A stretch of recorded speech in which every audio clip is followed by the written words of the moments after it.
welcome to the Morning Update. I'm Abby Smith. Commonwealth, State and Territory Police Ministers will today discuss the creation of a National Firearms Register.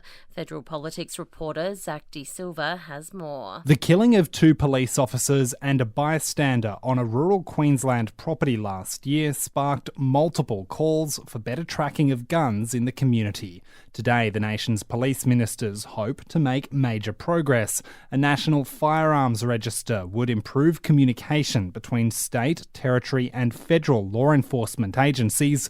It would create a single shared record of guns and gun owners. The federal government hopes a proposal can be locked in by the middle of the year. The Prime Minister says the federal opposition is driving voters away by focusing too much on internal politics.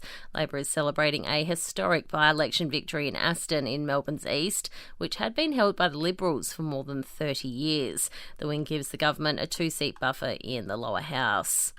Rising cost of living, including housing and rental affordability, is the top concern for young Aussies. Around 7 in 10 are concerned about their ability to be able to afford their own home one day. Headspace's Jason Trethowan says there needs to be greater support. We don't just want them to survive, we want them to thrive. No young person should ever have to worry about having a safe place to call home. And that's why we're asking government to consider strengthening financial supports for low-income earners. To overseas, Donald Trump has released a new video calling for donations as he prepares for his New York court appearance. The former US president has labelled his indictment as just a disgusting attack, as he'll face charges for allegedly paying hush money payments to adult actress Stormy Daniels in 2016. And the hunt is on to find Australia's best public toilets. We're being asked to help update the National Public Toilet Map with photos and information of the 21,000 currently across the country.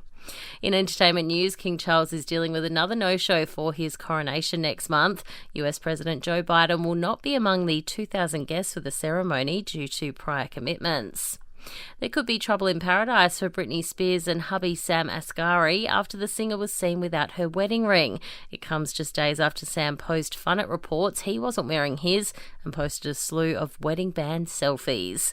And Elon Musk has stripped the New York Times of their verification tick out of spite. The Twitter boss ordered his company to remove the tick, the first news company to lose it so far. To sport, Fremantle has beaten an injury-ravaged West Coast 16-12-108 to 9-13-67 to wrap up round 3 of the AFL. Eagles coach Adam Simpson thinks he'll lose about 6 or 7 players through injury. And Max Verstappen has described yesterday's Australian Formula One Grand Prix as a mess. The Red Bull driver took the checkered flag after the race was suspended 3 times. He says it wasn't necessary, with only a few laps remaining at Albert Park. Yeah, I don't think we needed that second red flag. I think that could have been done with a virtual safety car or a safety car at worst. I think it left a lot of drivers confused why we needed a red flag. I don't know, it was quite messy, yeah. Mercedes' Lewis Hamilton finished second, while Aston Martin's Fernando Alonso was third. Australia's Oscar Piastri achieved his best result in F1, coming in 8th place with McLaren. And that's the latest from the Nova podcast team. We'll see you this afternoon for another episode of The Update.